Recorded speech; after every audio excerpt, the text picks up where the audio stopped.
기도하겠습니다. 좋으신 아버지 하나님, 오늘도 저희들에게 새날을 허락하여 주시고 또 말씀 앞에 서게 하시니 감사를 드립니다.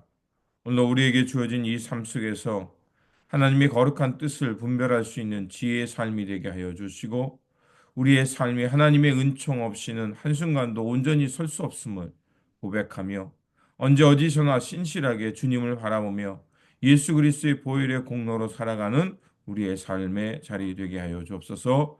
주님의 십자가 보혈로 새로운 사람 되었으니 우리 주 예수 그리스도께서 이루어지는 생명과 평화, 의와 공평의 세계를 향해서 오늘도 용기 있게 살아가는 믿음의 사람들 되게 도와 주시옵소서. 말씀으로 나아갑니다. 오늘도 믿음으로 승리할 수 있는 귀한 말씀을 들려 주시옵소서. 우리 구주 예수 그리스도 이름으로 기도드립니다. 아멘. 오늘 우리에게 주신 말씀은 창세기 39장 1절에서 5절, 20절에서 23절입니다. 요셉이 이끌려 애굽에 내려가매 바로의 신하 친위 대장 애국 사람 보디발이 그를 그리로 데려간 이스마엘 사람의 손에서 요셉을 사니라.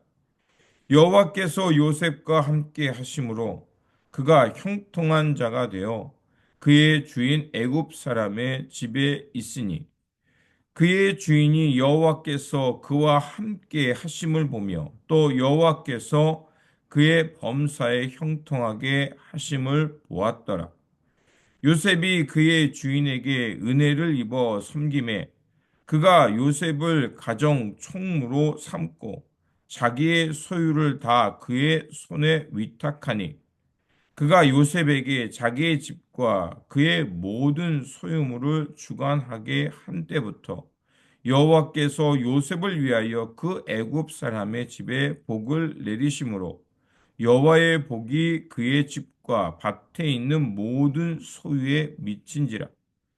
이에 요셉의 주인이 그를 잡아 옥에 가두니 그 옥은 왕의 죄수를 가두는 곳이었더라.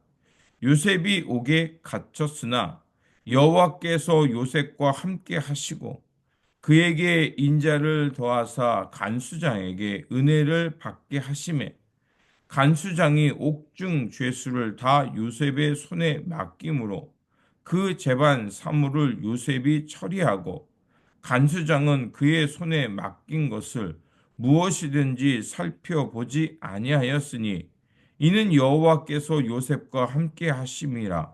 여호와께서 그를 범사에 형통하게 하셨더라. 아멘. 오늘 본문 말씀은 바로의 친위 대장인 보디발의 노예로 요셉이 팔려갑니다. 그러나 하나님은 그곳에서도 요셉과 함께 하심으로 범사에 형통하게 하시고 모든 유혹을 이기게 하시는 말씀입니다. 요셉은 아버지의 사랑을 듬뿍 받던 소년이었습니다. 그러나 하루아침에 타국으로 팔려가 보디발의 노예가 되고 인생의 큰 위기를 맞게 됩니다. 그런데 성경은 이 시기를 두고 요셉이 형통한 사람이었다라고 기록합니다. 어떻게 노예 신분인 요셉이 형통한 사람이었을까요? 그것은 바로 하나님께서 그가 어디에 있든지 그와 함께 하셨기 때문입니다. 그래서 2절은 이렇게 말합니다. 여호와께서 요셉과 함께 하심으로 그가 형통한 자가 되어 그의 주인 애굽 사람의 집에 있으니 이렇게 말합니다. 요셉이 비록 노예였지만 하나님은 그와 함께 하셨고 요셉도 그 하나님과 함께함을 믿고 언제 어디서나 하나님의 사람으로 살았다는 것을 볼 수가 있습니다. 자, 그 요셉의 주인이었던 보디발이 요셉을 보니 하나님이 함께하는 것을 알게 되자 이제 요셉을 믿고 집안의 모든 재산을 그에게 맡깁니다. 또한 하나님은 요셉을 형통하게 하셨으므로 요셉 때문에 이 보디발의 집도 복을 받게 합니다. 그래서 5절에 보니까 여호와께서 요셉을 위하여 그 애굽 사람의 집에 복을 내리심으로 여호와의 복이 그의 집과 밭에 있는 모든 소유에 미친지라. 바로 복받은 인생이란 이런 것입니다. 하지만 우리는 형통할 때 깨어 있어야 합니다.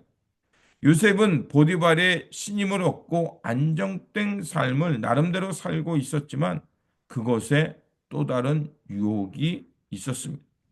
보디발의 아내가 요셉을 유혹한 것입니다.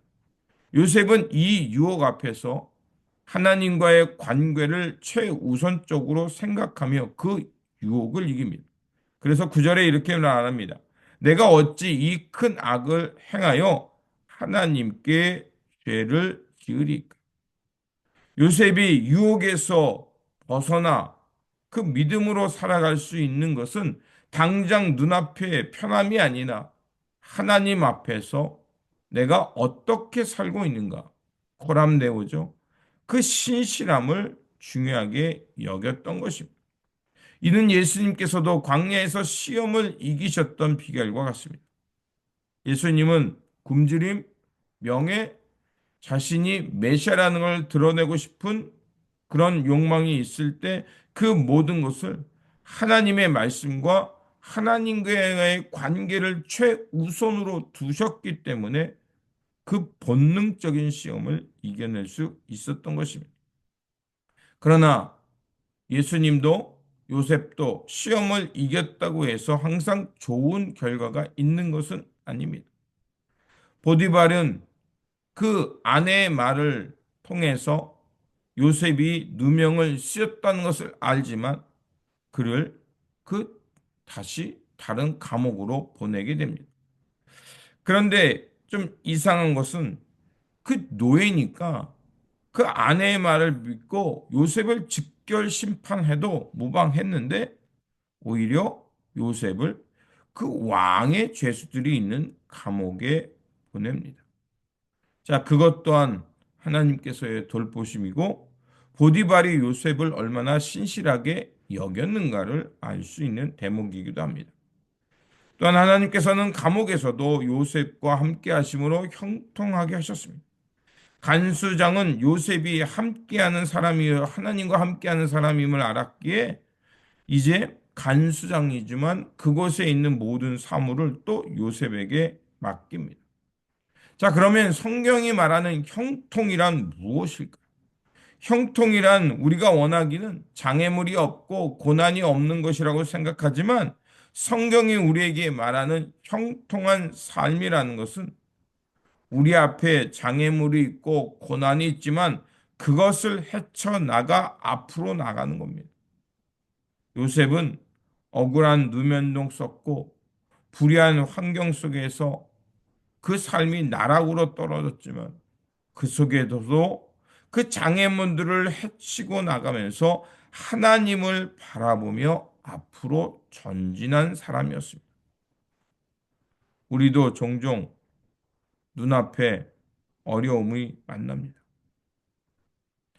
우리가 하나님을 믿고 살아가고 하나님을 향해 충성하지만 우리 삶에 항상 좋은 일만 있는 것은 아닙니다.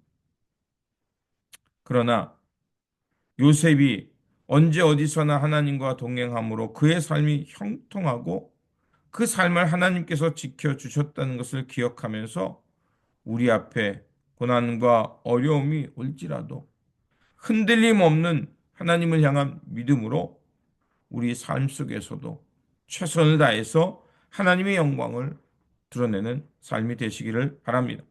그래서 23절은 이렇게 말합니다.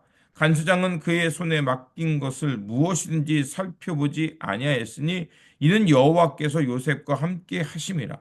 여호와께서 그를 범사에 형통하게 하셨다.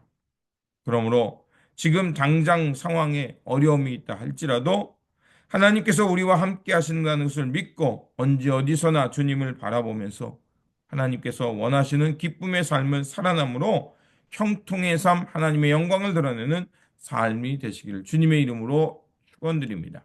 기도하겠습니다. 사랑과 은혜가 충만하신 하나님, 요셉과 함께 하시며 어떤 상황 속에서도 하나님의 영광을 드러낼 수 있도록 요셉을 지켜내신 하나님의 이름을 찬양합니다. 저희도 눈앞에 있는 어려움에 흔들리지 않게 하시고 하나님과의 관계를 최우선적으로 여기며 살게 하여 주옵소서. 유혹과 시련 앞에서도 요셉처럼 신실하고 정직한 삶으로 억울한 상황 속에서도 하나님 앞에 신실함으로 형통의 삶을 살아나게 하여 주옵소서. 또한 언제 어디서나 우리와 함께 하심을 믿습니다. 그러므로 우리의 삶이 형통함을 믿고 무엇을 하든지 하나님의 영광과 하나님의 이름을 높이며 살아가는 하나님의 사람, 주님의 영광을 드러내는 도구 되게 하여 주옵소서. 오늘도 우리와 함께 하시며 우리를 죄에서 구원하시는 우리 구주 예수 그리스도 이름으로 기도드립니다. 아멘.